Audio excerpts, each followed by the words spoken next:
Chapter 10. Noticing the salamander's reaction, Elsa asked, "You hear it too?" She had thought she was the only one who heard the voice.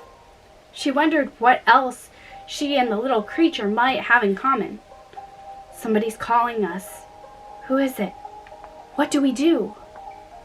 The salamander hopped out of her hand and scurried to the top of a large boulder. It looked out into the distance for a moment, then locked eyes with her. "Okay, keep going north," she said, understanding the fire spirit.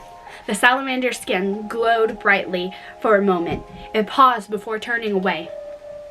Elsa watched as her new little friend leapt off the boulder, briefly suspended in the air, before landing on the ground below. The salamander scampered off, disappearing into the brush. Anna, who had been looking for Elsa, was overjoyed to see her. She ran to her and drew her into her arms, hugging her tightly. Elsa hugged her back, relieved to see that her sister was okay. "Elsa! Oh, thank goodness!" cried Anna. "Anna," said Elsa, holding her close. Then she pulled her away and looked at Anna with a frown.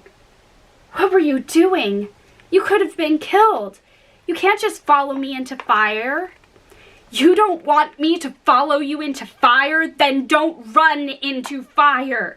You're not being careful, Elsa," Anna said angrily. Kristoff walked up and Sven behind him. Olaf perched on Sven's back. Kristoff watched the girls from a distance, concerned.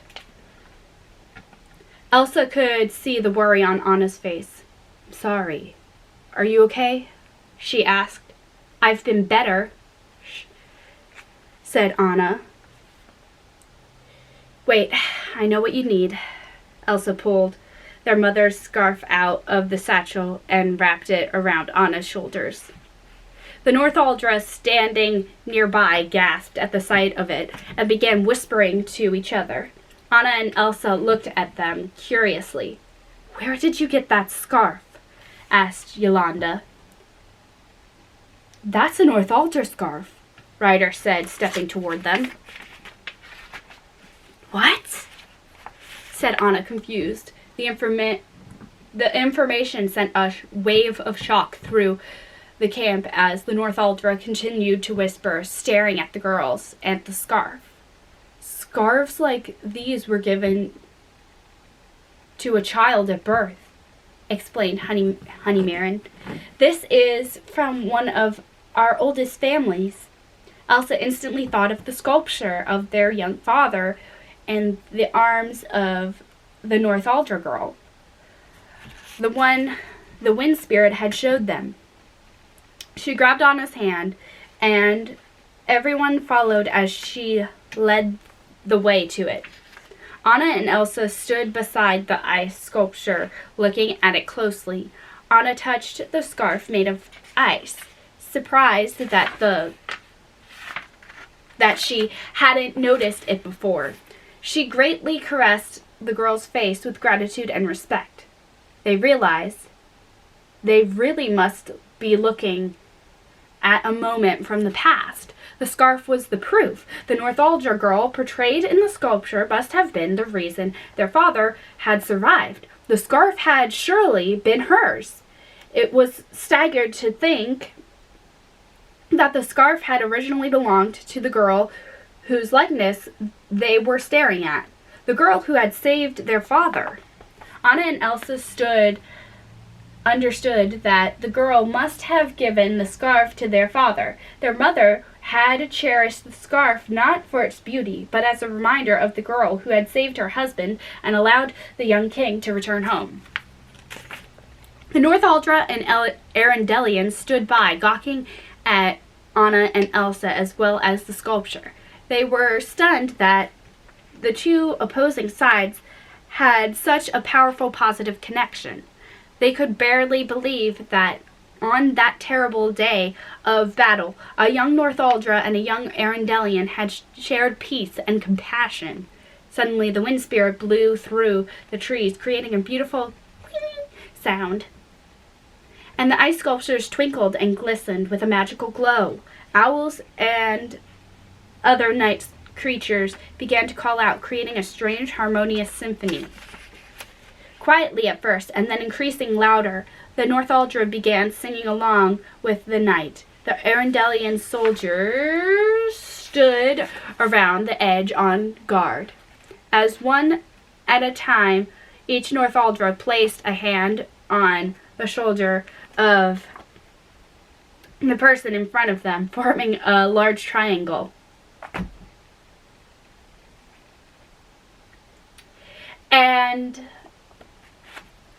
Anna and Elsa watched, mesmerized by the soothing music and the motion of the people swaying with the trees as the Northuldra linked together and joined voices.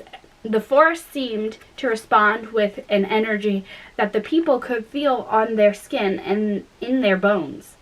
The sound grew intensely, filled the air with music. Eager to join in, Olaf put one twig hand on Kristoff and one on Sven, and he tried to sing along. Yolanda, overwhelmed by the beautiful sounds, stood at the front of her people and tenderly took Anna and Elsa's hand in her own. Looking deep into their eyes, she said quietly, "When nature speaks, we listen. We are called Northuldra. We are the people of the sun." The girls nodded. "We will do whatever it takes to free this forest," said Elsa. Anna glanced over at Matthias, who wore an expression of doubt. "And to restore Arendelle," she said sincerely. Hopeful sounds rumbled from the people. "We're getting out of here," Ryder shouted joyfully. "What?" he said when the others around him began to laugh. He turned to Kristoff, who stood next to him. "Some of us were born here. We've never even seen an open sky." Ryder's excitement was contagious, and it spread among both the Northuldra and the Arundelian soldiers. "I heard the voice again," Elsa told Yolanda with a smile. "We need to go north."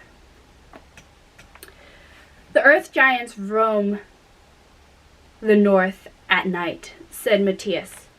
They sleep by day," explained Yolanda. "You can leave in the morning." Elsa didn't want to wait. She was too excited, but couldn't put her family or anyone in the forest at risk, so she agreed. She slowly nodded, wondering how she could wait through the night.